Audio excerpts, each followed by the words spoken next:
오늘 본문 26절과 27절은 예수님에 대해서 이렇게 표현합니다. 대제사장이다. 예수님은 대제사장이십니다. 그렇다면 예수님이 대제사장이라고 하시는 말씀의 의미는 무엇일까요? 히브리서는요, 신약 성경 중 유일하게 예수님이 대제사장이라고 서술적으로 묘사하고 있는, 또 그렇게 증거하고 있는 성경입니다. 그러니까 반대로 말하면 대제사장이신 예수 그리스도를 히브리서는 증거하고 있고요. 그 의미를 우리가 선명하게 알도록 요청하고 있다는 겁니다. 왜 그런가요? 예수 그리스도가 이루신 그 대제사장적 진리 속에 은혜가 담겨 있기 때문입니다. 그러니까 예수님이 대제사장임을 살펴보면 그 속에 은혜가 있다는 것이죠. 그래서 히브리서 3장 1절은 우리에게 이렇게 권면합니다. 그러므로 함께 하늘의 부르심을 받은 거룩한 형제들아, 우리가 믿는 도리의 사도이시며 대제사장이신 예수를 깊이 생각하라. 생각하는데 누구를 깊이 생각하라고요? 대제사장이신 예수 그리스도를 생각하라는 겁니다. 여기서 생각하라는 것은요, 추상적인 나만의 감각으로 생각하라는 것이 아닙니다. 그 진리 속에 무엇인지를 추적한 뒤에 예수님을 생각하라는 말씀입니다. 그래서 본문은요, 대제사장이신 예수가 누구신지 먼저 깨달으라는 겁니다. 그럴 때 은혜가 있다는 거죠. 따라서 오늘은요, 본문 안에 제한을 두고서, 너무 많은 설명이 있기 때문에 오늘 본문 안에 제한을 두고서 대제사장이신 예수님에 대해서 말씀을 강론하도록 하겠습니다. 자, 그럼 먼저 예수님이 대제사장이라고 하니까 대제사장이 무엇인지 알아야 하는데, 또 대제사장을 알려고 하니까 제사장이 또 뭔지 알아야 될 것 같고, 제사장을 또 알려고 하니까 제사가 뭔지를 또 알아야 될 것 같아요. 다 아시는 분들이 계시겠지만 하나하나씩 우리가 개념을 짚어보면서 가도록 하겠습니다. 자, 그럼 여러분 마음들 가운데 질문하겠습니다. 제사는 뭘까요? 제사는 뭘까요? 제사는요, 제물을 드리는 걸 제사라고 하죠. 쉽게 생각하면 됩니다. 제사를 드리는 걸 제사라고 해요. 제물을 드리는 것을. 그럼 구약에서 제사장은요, 무슨 일을 했을까요? 제물을 대신 드리는 일을 했겠죠. 너무 쉽죠? 네, 너무 쉽습니다. 자, 그럼 왜 제사를 드릴까요? 자, 여기서 이제 우리가 알고 있는 제사와 성경에서 말하는 제사와의 차이가 있습니다. 중고등학생에게 제사가 무엇이냐 물어보니까 사전적인, 우리 국어 사전적인 의미를 얘기하고 있더라고요. 뭐냐면 우리나라에서 하나님 믿지 않는 분들에게 제사는 어떻습니까? 조상들에게 음식을 바치는 것을 통해, 그렇죠? 복을 기원하는 상징성이 강하잖아요. 그런데 우리가 말하는 제사는 그런 복을 기원하는 상징성이기보다 미신이나 조상을 위해 제사를 드리는 것이 아니라 우선 그 대상은 하나님께 드렸죠. 그렇죠? 우선 대상이 다릅니다.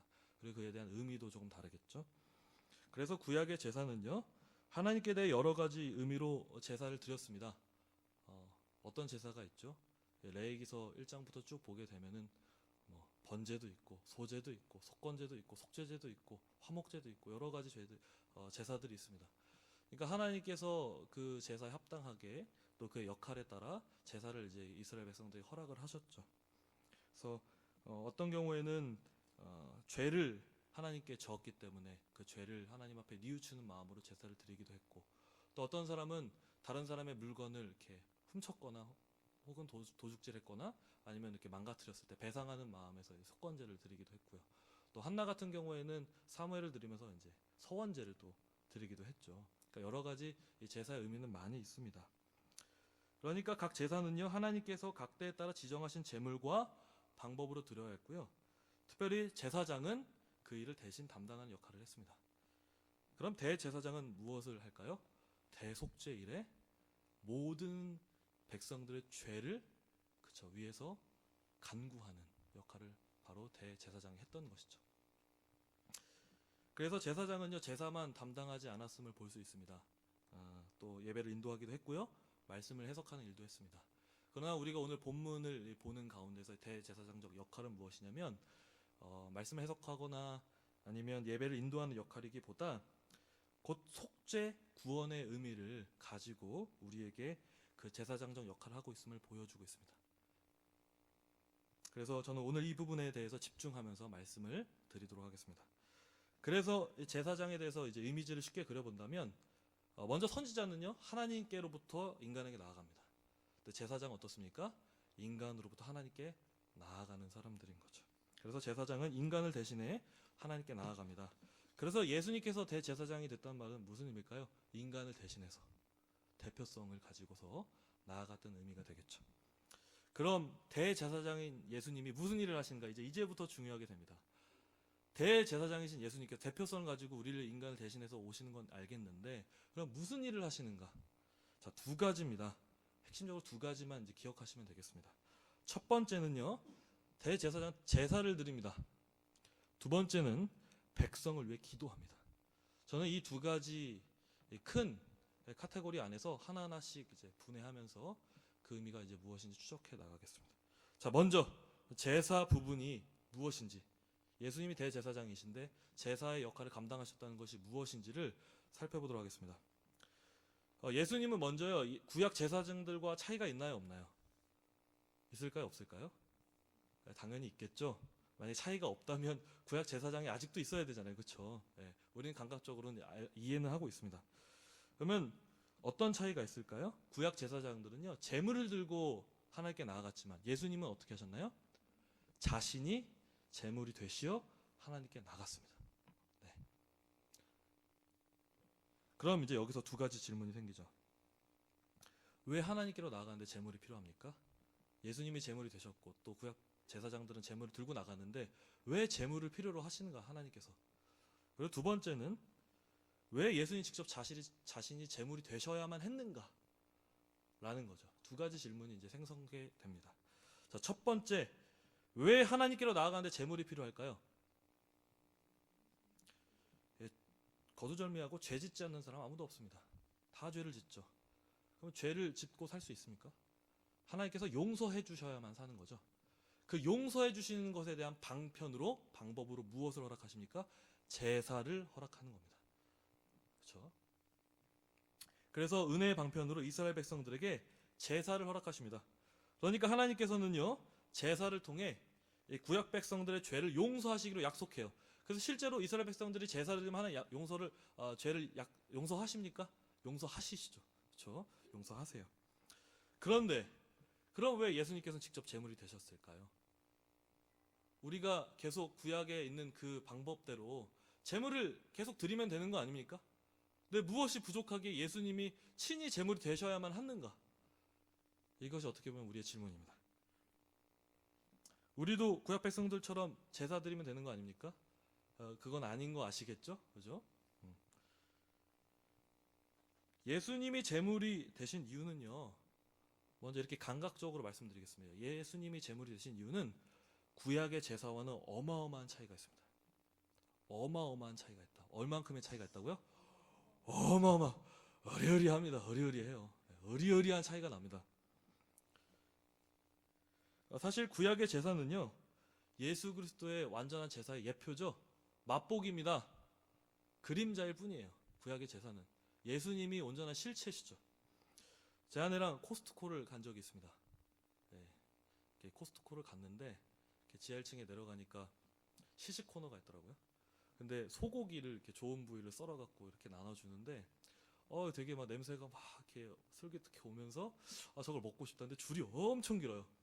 엄청 길어가지고 저걸 설 수도 없고, 그래서 한 바퀴 돌고 왔는데 딱 줄이 없는 겁니다. 그래서 갔더니 손님 20분을 기다려야 되겠습니다. 그래서 되게 아쉬운 거예요. 근데 이제 그걸 상상하면서 제가 이런 생각했습니다. 예수님의 제사와 구약의 제사 무슨 차이가 있을까? 구약의 제사는요, 그냥 시식 코너일 뿐이에요. 사실 그것보다 더 맛있는 게 있죠. 뭐냐면 그것을 직접 사서 집에 가서 먹는 겁니다. 그러니까 우리는 시식 코너 가면 일부를 먹잖아요, 그렇죠? 그러니까 구약의 제사는 그것밖에 안 되는 거예요. 그러니까 우리는 뭡니까? 예수님을 집에 와서 먹는다고 하면 안 될 것 같고요. 누리는 거죠. 그만큼의 차이가 있습니다. 그럼 그런 감각을 유지하신 가운데 본문을 들어가겠습니다. 자, 그림자인 구약의 제사는요, 예수님과 달리 크게 두 가지 부족함이 있어요. 첫 번째, 제물의 부족함이 있었다. 제물이 부족하다는 말이 뭘까요? 제물의 양이 부족하다는 말일까요? 제물의 양이. 제물의 양이 부족하다는 말이 아닙니다. 이게 무슨 말이냐면, 제물을 드렸어요. 하나님 용서하셨습니다. 또 죄를 져요. 그럼 어떻게 합니까? 또 제물을 드려야 돼요. 언제까지 드려야 되겠습니까? 죽을 때까지 주구장창 드려야 합니다.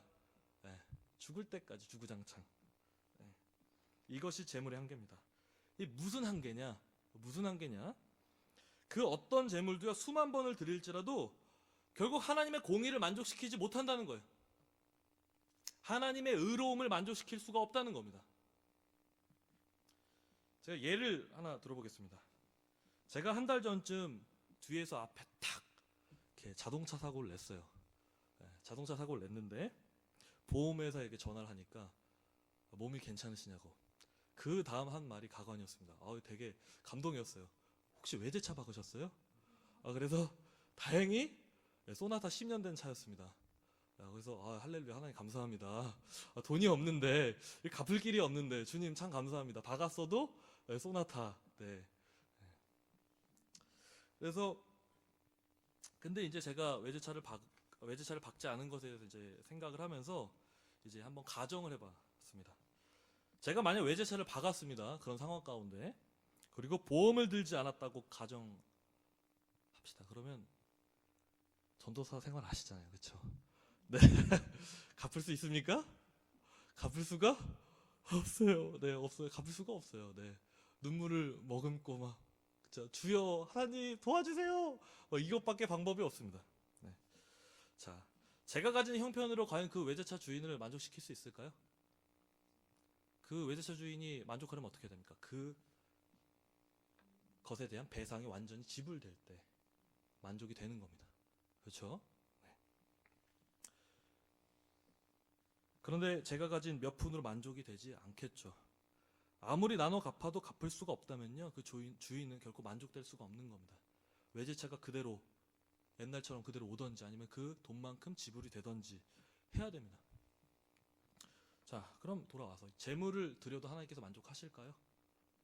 자, 재물은 어떤 재물입니까? 동물이죠.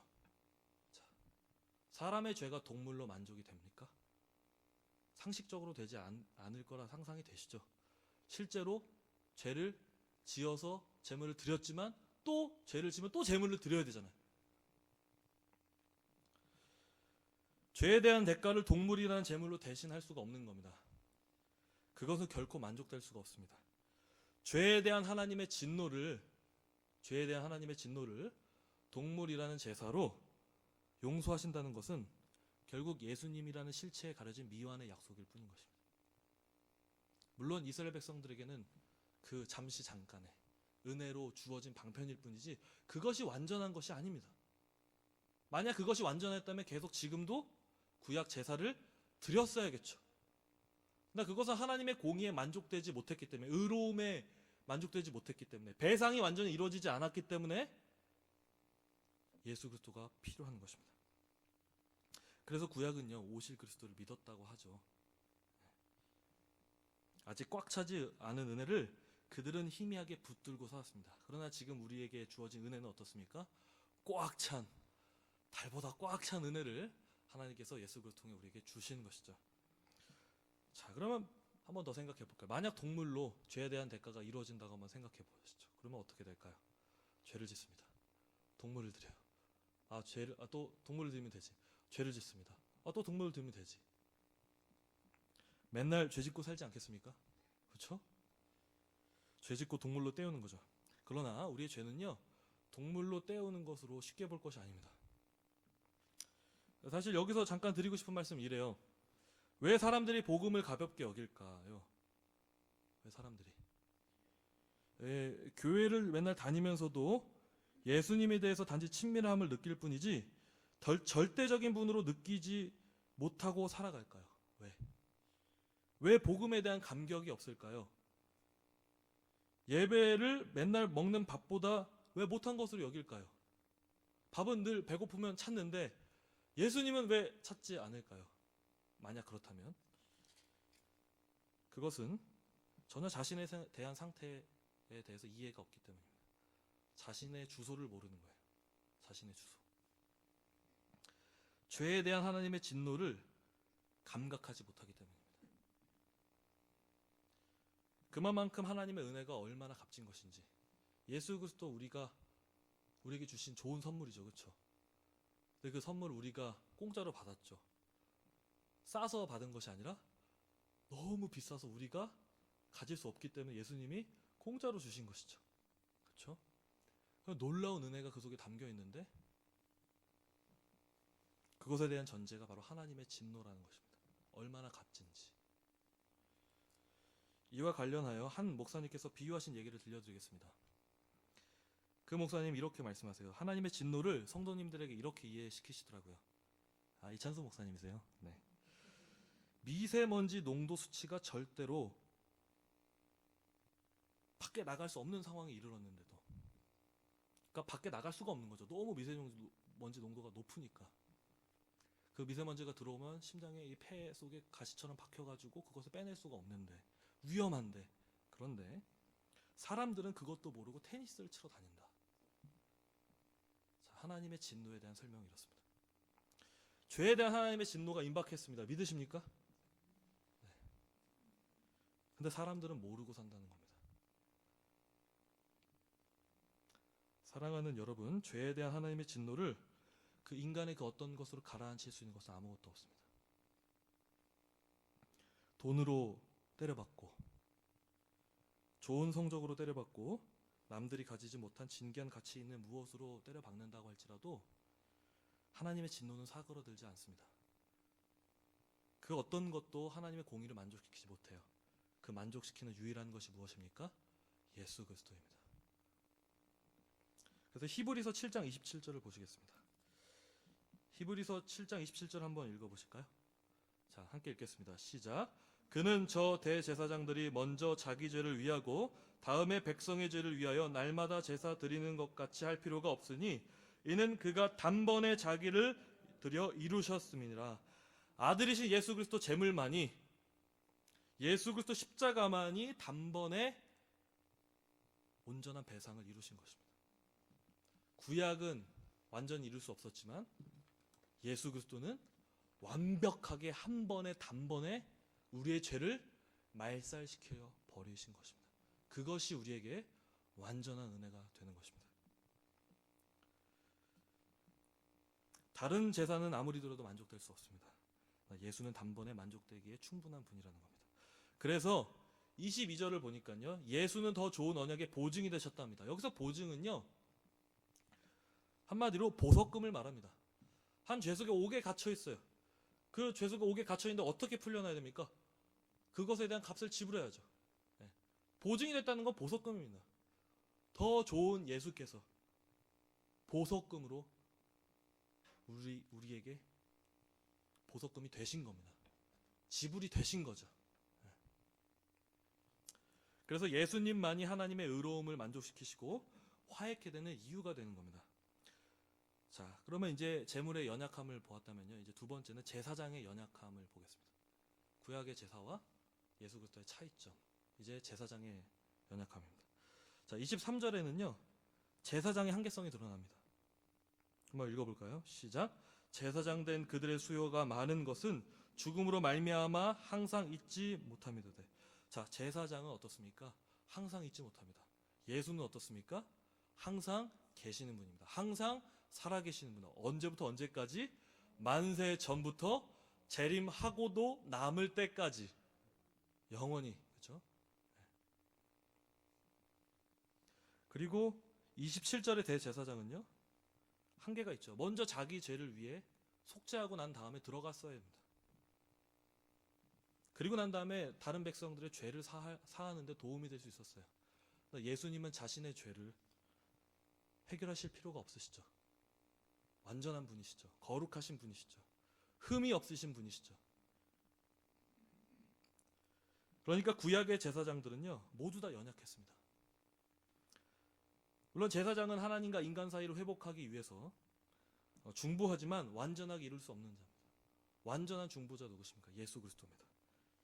예수님은 완전한 중보자이시면서 능력 있는 대제사장이 되십니다. 24절에 예수는 영원히 계심으로. 그리고 26절에 보니까 예수님에 대해서 이렇게 서술합니다. 거룩하시고 악이 없고 더러움이 없고 죄인에게 떠나 계시고 하늘보다 높이 되신 분이시다. 그렇기 때문에 그분이 우리에게 합당하다라는 것입니다. 제사장은 연약합니다. 예수는 우리를 능히 구원시킬 수 있는 조건이 되시는 분이라는 겁니다. 다른 연약한 제사장들은 장소적으로나 시간적으로나 존재적으로 차별이 있죠. 예수님과는. 예수님은 완벽하신 분입니다. 그래서 우리는요, 예수님이 아니면 안 됩니다. 예수님으로 말미암지 않고서는 우리는 아무것도 될 수가 없습니다. 우리에게서 나는 그 어떤 것으로도 구원과 구원의 삶이요 이루어질 수가 없는 겁니다. 그리고 우리의 어떤 노력으로도 구원은 이루어질 수 없습니다. 오직 구원은 대제사장 되신 예수님으로만 가능케 되는 것입니다. 자, 그래서 소홀히 문답 이렇게 말해요. 소홀히 문답은 문답이니까 문은 이렇게 질문합니다. 그리스도께서 어떻게 제사장 직분을 행하시는가? 답은 이렇습니다. 그리스도께서 제사장 직분을 행하시는 것은 단번에 자기를 제물로 드려 하나님의 공의에 만족하게 하며 우리를 하나님으로 더불어 화목하게 하시고 라고 합니다. 그리고 이제 이어서 마지막 또 우리를 위하여 항상 간구하신다. 자, 아까 전에 예수님의 제사장 사역 두 가지를 말씀드렸습니다. 제물을 드리는 것과 기도하는 것이라 말씀드렸습니다. 지금까지는 제물을 드리는 것에 대해서 말씀을 드렸다면 이제 기도하는 것이 무엇인지에 대해서 이제 설명을 드리겠습니다. 모든 사람이 구원받습니까? 불행하게도 그러지 않습니다. 모든 사람이 구원받지 않습니다. 어떤 사람은, 어떤 신학자는 예수님은 사랑의 하나님이시기 때문에 모든 사람을 구원하신다. 혹 예수님을 믿지 않았다면 그 사람은 지옥에 가는 것이 아니라 영혼이 멸절된다. 영혼이 그냥 여기서 사라진다. 그렇습니까? 그러지 않습니다. 모든 사람이 구원받는 것이 아닙니다.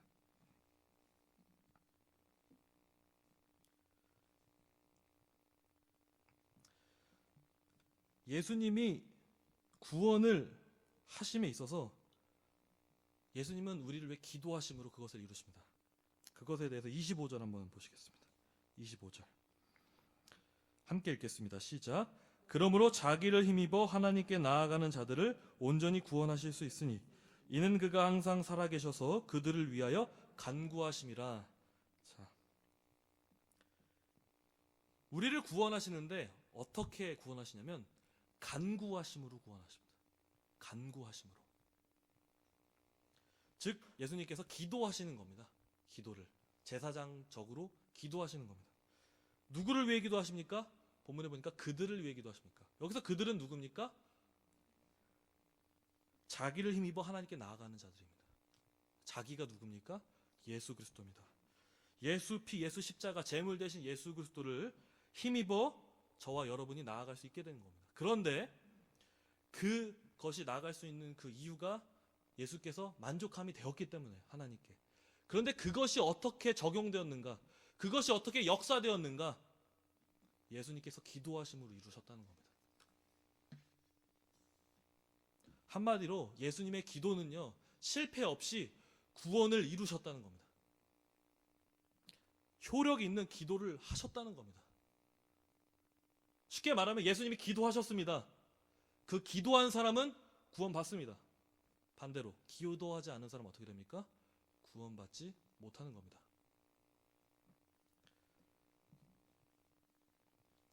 사랑하는 여러분, 예수님께서 사람을 구원하시는데 예수의 피로 하나님께 만족됨이 효과 있게 역사되는 것은 예수님이 오직 중보 기도한 사람인, 예수님이 중보 기도하신 사람입니다.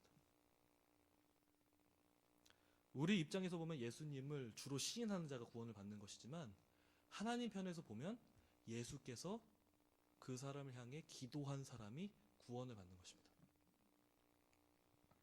이게 바로 예수님의 제사장 사역 두 번째 요소라는 거예요. 예를 들겠습니다. 저는 이 부분에 대해서 이제 RCS 프로의 도움을 받았는데 성경에서 유다와 베드로를 예를 들 수 있습니다. 유다, 베드로는 어떤 사람입니까? 예수님의 제자죠. 제자인데 그들은 예수님을 부인합니까? 부인하지 않습니까? 부인합니다. 동일하게. 그런데 둘의 결말이 다릅니다. 베드로는 어떻습니까? 예수님을 충성되이 따르며 삶을 살아가죠. 유다는 어떻습니까? 사탄에게 내준 바 되어 버립니다. 그러면 그 차이가 어디서 나는가?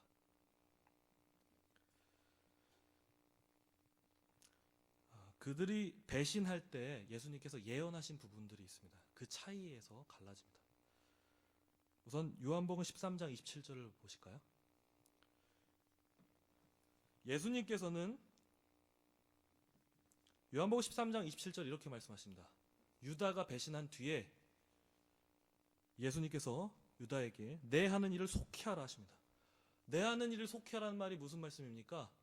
나를 파는 일을 속히 하라는 것이죠. 그렇죠? 근데 대조적으로 베드로가 부인할 것을 예언하실 때는 완전 다릅니다.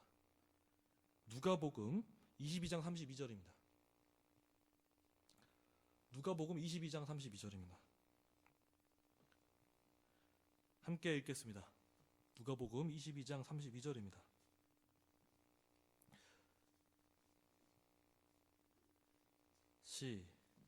네, 찾고 계시죠? 네. 누가복음 22장 32절입니다. 시작. 그러나 내가 너를 위하여 내 믿음이 떨어지지 않기를 기도하였노니 너는 돌이킨 후에 내 형제를 굳게 하라. 즉 유다는요 예수님의 기도 혜택을 받지 못했습니다. 베드로는 어떻습니까? 예수님의 기도 혜택을 받고 그가 부인했지만 다시 회개와 구원의 삶을 누릴 수 있게 되었다는 겁니다. 우리가 깨달아서 예수님 믿습니까? 우리가 잘나서 예수님 믿습니까? 베드로가 지식이 풍성했기 때문에 예수님 믿습니까? 베드로가 물질이 많아서 예수님 믿습니까? 베드로가 하나님에 대한 은혜를 말할 수 있었던 이유는 자기에게서 무엇이 있었기 때문이 아닙니다. 오직 예수 그리스도의 공로 때문입니다. 그 공로에 무엇이 있느냐? 십자가 사역과 그것을 적용시키는 기도가 있었기 때문입니다. 십자가 지식을 안다고 구원받습니까?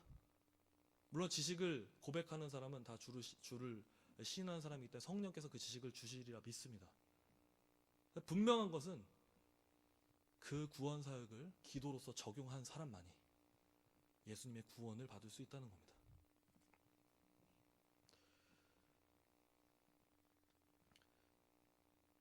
그러므로 정리하면 예수님의 제사장으로서 사역은 단지 자신을 내 죄를 위한 온전한 희생 제물로 드려서 하나님의 공의를 만족시키기 위한 온전한 대속이 되신 것에서 넘어서서 그것을 적용하신 것까지 포함이 된다는 겁니다.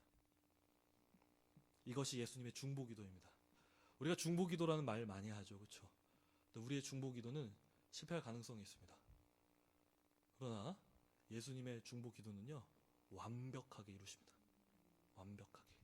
그래서 우리가 은혜인 겁니다. 그래서 예수 그리스도를 우리가 처음부터 믿었습니까? 믿지 않을 때부터 그리스도께서 우리를 사랑하셨습니다. 그것을 오늘 본문에 비춰보면 어떻게 사랑하십니까? 기도하심으로써 사랑하십니다. 25절 말씀대로 보면 그가 항상 살아계셔서 우리를 위해 간구하시기 때문에 우리가 구원받을 수밖에 없다는 겁니다. 우리가 혹 까불고 그래도 지금 혹은 과거에 까불었어도 하나님께서 은혜를 주시기로 작정한 자, 예수님께서 기도한 자는 무조건 믿게 된다는 겁니다. 그래서 은혜는요 불가항력적 은혜라고 합니다. 저항할 수 없는 겁니다. 은혜는. 하나님의 사랑은 우리가 막는다고 해서 막을 수 있는 것이 아닙니다. 그래서 은혜인 거예요. 그래서. 자, 그럼 그렇다면 하나님께서 기도를 드리시는데 무슨 기도를 드리실까요?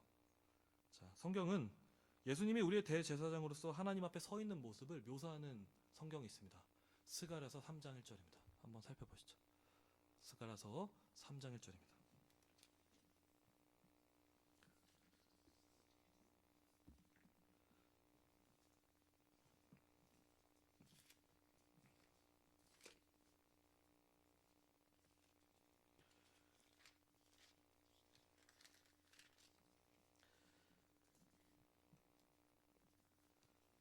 스가랴서 3장 1절입니다. 구약성경 1315페이지입니다. 읽겠습니다. 시작. 대제사장 여호수아는 여호와의 천사 앞에 섰고 사탄은 그의 오른쪽에 서서 그를 대적하는 것을 여호와께서 내게 보이시니라. 아멘. 여기서 여호수아는 누굴까요? 예수 그리스도입니다. 자, 하나님 앞에 누가 있습니까? 예수님과 사탄이 있습니다. 사탄은 우리를 무엇을 합니까? 우리의 죄를 송사합니다. 우리의 죄를 고발합니다. 예수님은 우리를 위해 무엇을 하십니까? 변호하십니다. 우리의 죄를 변호하십니다. 우리의 죄를 뒤집어 쓰십니다. 하나님께서 예수 그리스도 죄가 없다 하십니다. 하나님의 법정적인 자리에서 그 죄 없다 하십니다. 그러시죠? 그렇죠? 그 변호하시는 것, 우리를 위해 변호하시는 것, 그것이 바로 예수님의 기도라는 겁니다. 예수님의 기도.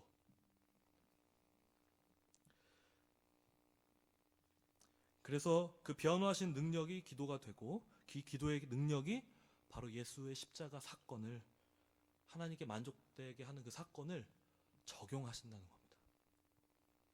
자, 그래서 로마서 8장 33절은 이렇게 말합니다. 로마서 8장 33절은 사도 바울이 그러하기 때문에 이렇게 얘기합니다. 앞에 나와 있으니까 한번 읽어보시죠. 함께 읽겠습니다. 시작. 누가 능히 하나님께서 택하신 자들을 고발하리요? 의롭다 하시는 하나님이시니. 하나님이 의롭다 하시기 때문에 사탄이 우리를 고발하고 우겨 싸 먹어도 능히 우리가 죽을지라도 우리는 어떻습니까? 의롭다는 겁니다. 로마서 8장 35절 보겠습니다. 읽겠습니다. 시작. 누가 우리를 그리스도의 사랑에서 끊으리요? 환난이나 곤고나 박해나 기근이나 적신이나 위험이나 칼이라.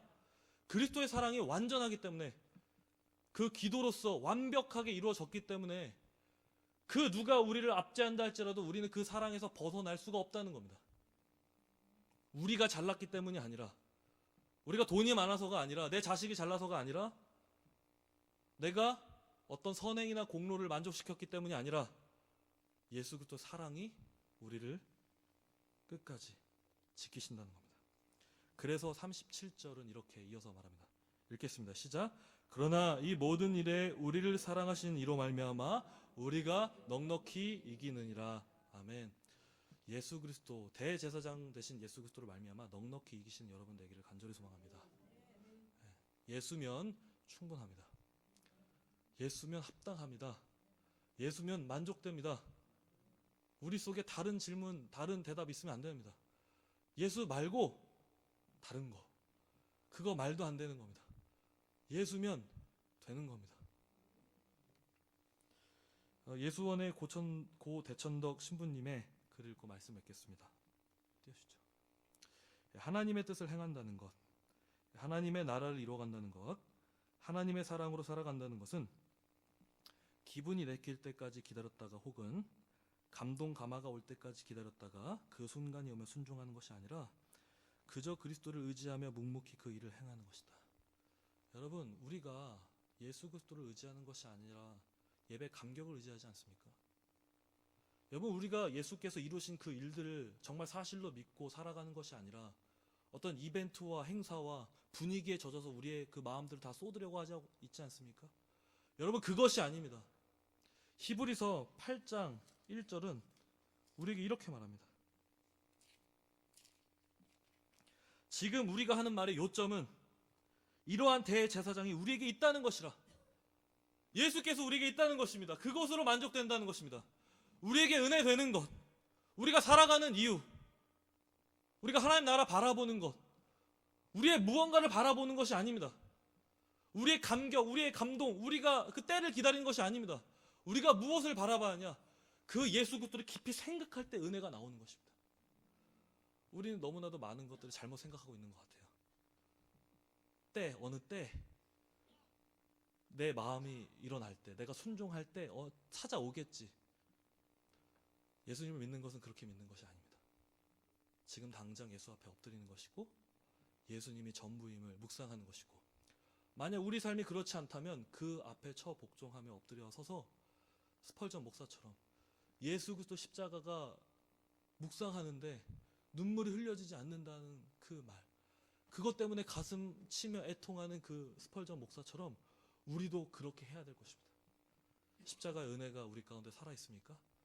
만약 그것이 아무것도 되지 않고 있다면, 그것이 우리 안에 능력이 되고 있지 않고 있다면 우리는 무릎을 꿇고 하나님 앞에 눈물로 나아갈 것입니다.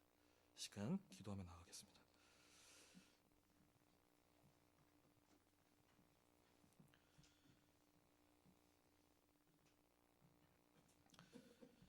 이 시간 기도할